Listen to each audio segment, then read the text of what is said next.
বাড়ি ওই কালারগুলো পিছনে।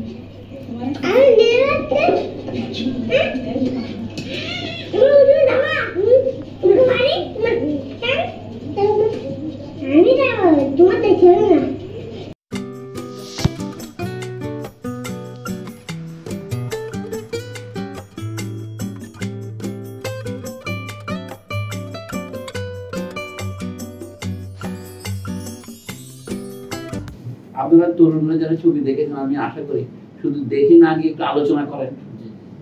আর যদি বলতে দেশের মানুষ এই ছবি না দেখলে আমাদের উপকার হবে কিভাবে? মানুষের রুচি গঠন করতে হবে, তো রুচি তো সংগ্রামের অংশ।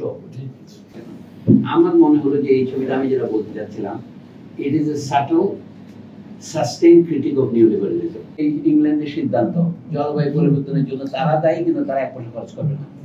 চীন বলবে তোমরা শিল্পায়ন করেছো, সারা পৃথিবী ধ্বংস করেছো, এখন আমাকে কয়েক বছর সুযোগ দিবে না? আমি তো শিল্পায়ন করতে চাই। চীন তো এখন পৃথিবীর সবচেয়ে কলুষিত দেশ। আমাদের চোখে দেখা যাচ্ছে চীনের উদাহরণ অনুসরণ করতে হবে। Ever growing standard of life, যেটা আমাদের দাবি, এটা মানে হচ্ছে আপনি অলরেডি খুব পুঁজিবাদী বিশ্বব্যবস্থাতে ঢুকলেন। অর্থাৎ আপনার এই বাজারের মাপে আপনার জীবনের মানকে আরো করতে হবে। মানে কি? আপনাকে মোবাইল ফোন কিনতে হবে, আপনাকে তাদের পরোটা খেতে হবে, এবং এমনকি আপনি যে খাওয়ায় আর কি ফরাসি রুটি খেতে হবে। আস্তে আস্তে আপনি জীবনের মান মধ্যে যাবেন। বাট এই আয়োজনটা আমার তরফ থেকে একটা ট্রেলার, যেমন এটা ব্যবসা করছে কিনা এটা একটা সাফল্য, আন্তর্জাতিক পুরস্কার পাচ্ছে কিনা এটা আরেকটা সাফল্য।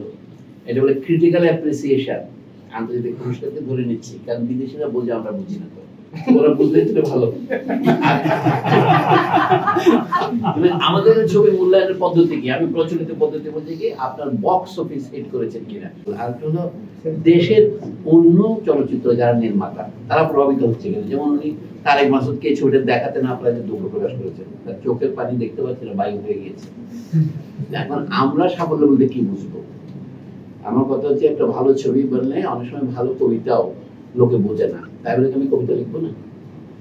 আমাদের কবিতা তো ব্যবসা সফল জিনিস সচরাচর নয়, কিন্তু তারপরে মানুষ কবিতা লিখে যায়।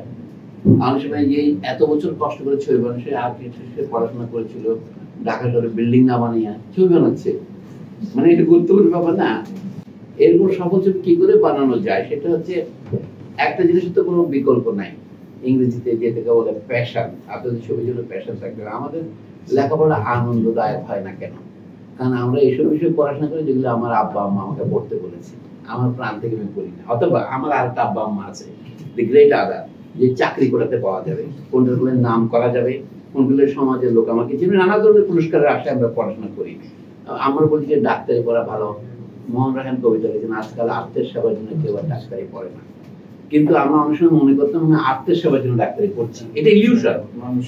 কিন্তু আপনার ডাক্তারের কোনো ট্যালেন্টই আমার নাই, তাহলে I make myself a bad doctor, I often gate A licence to kill people. এটা হয় না? এই জন্য কিন্তু যে যেটাতে আনন্দ পায়, এই যে অধিকাংশ ছেলে মেয়ে স্কুলে ড্রপ আউট হয় কি জন্য? অধিকাংশ কিন্তু লেখাপড়াতে আনন্দ পায় না। স্কুলে সকালবেলা আমি যে এলাকায় থাকি, অনেক বাচ্চার কান্না আমি শুনতে পাই, স্কুলে যেতে চায় না। ওরা মা বাবা জোর করে নিয়ে যায় স্কুলে, কারণ স্কুলে মজা পাচ্ছে না। মজা পাওয়াটাই হলো আসল কথা। আমি যে ছবি নির্মাণটা হলো এমন একটা শিল্প যেটা কমার্শিয়াল ছবিটা আমরা দেখেছি, সে হয়তো ব্যবসা করার জন্য ছবি করছে, যারা পারিশ্রমিকের জন্য যে শিল্পীরা কাজ করে আমি তাদের কথা বলছি না। ছবি যিনি বানাতে চেষ্টা করেন তার নিজে আবেগ দিয়ে বানান, মানে নিজের প্রয়োজন অন্যান্য জিনিসের ঝুঁকি নিয়ে ছবিতে তিনি সময় দেন, এটা সবচেয়ে বড়। এত অনেকে জীবনের এইটাকে ব্রত করে। এখানে বলছি যে কেউ আমার ছবিটা দেখুক, এটাই তো আমার অ্যাওয়ার্ড, সবচেয়ে বড় রিওয়ার্ড। এই যে আমরা আগে আমরা প্রত্যেকে বন্ধু বান্ধবদের 5 টাকা দিতাম, ভাই আমার কবিতাটা শোনো, কবিতা দিয়ে গেলে বিরক্ত হতো বন্ধুরা, বলতে তোমার চা খাও। মানে আমার স্কুল হচ্ছে ফুলার রোডে, আপনারা যদি কেউ জানেন বলবেন। আমার কলেজ হচ্ছে ইউনিভার্সিটি ল্যাবরেটরি, আমার পড়াশোনা হচ্ছে বুয়েট। মানে আমি 1 কিলোমিটার রেডিয়াসের বাইরে আসার পৃথিবীতে অনেকদিন দেখি। জন্ম হচ্ছে পুরোনো আগে বক্সিবাজারে আমার রেডিয়াসটা খুব ছোট ছিল। আমার জন্য ওই প্রসেসটা খুব ইম্পর্টেন্ট ছিল, যখন আমার আনলার্নিং হচ্ছে।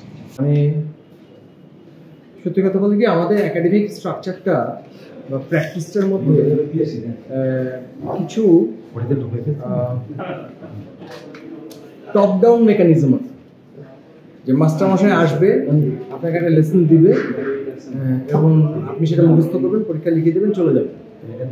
কিন্তু এটা কিন্তু আমি নিজে আপনাদের ওখানে ক্লাস নিতে গিয়ে টের পাইছি যে আমি আপনাদের কাছ থেকে অনেক কিছু শিখতে পারি। মানে একটা ক্লাসের স্টুডেন্টরাও নানানভাবে প্রশ্ন করে আমাকে নানানভাবে মানে অনেক কিছু শিখাইতে পারে। শেখার পদ্ধতিটা যে আসলে মানে বোথ ওয়ে হইতে পারে, এটা আমাদের একাডেমিক প্রসেসের মধ্যে নাই। আমি বুঝাইতে পারলাম? আমি কিন্তু আপনাদের মানে ইউরোপে ওদের ক্লাসে গিয়ে কিন্তু আমি অনেক কিছু শিখছি। আমি এর আগে আইভিতে ক্লাস নিতে অনেক কিছু শিখছি। মানে এটা বোথ ওয়ে হইতে পারে, এটা ডিপেন্ড করবে আপনার ক্ষুধার। আনলার্নিং ক্ষুধাটা থাকলেই আপনার লার্নিং প্রসেসটা ঠিক।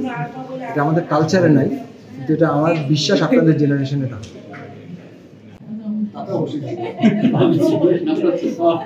না, ওইখানে একটা ঘটনা, ওই ছবিটা তো অন্যদিনের একটা ছোট একটা নৌকা আটকে যাওয়ার ব্যাপার। না, দিনের শেষে তো আমি এলিয়েন, আউটসাইডার। মানে যতই চেষ্টা করি না কেন, আমি তো আসলে আউটসাইডার। ওইটা হয় না, ওইটা দরকারও নাই, মানে ওটা জরুরিও না। মানে ব্যাপারটা তো আমি যদি সত্যি ইনসাইডার হতাম তাহলে আর কোনোদিন ফিরতামই না। মানে এটা যে একদম আমার মাথায় আসে তা না, কিন্তু মানে এই প্রসেসটার মধ্যে দিয়েও যেতে হয়েছে আমার, যে আমি কি তাহলে ফিরবো।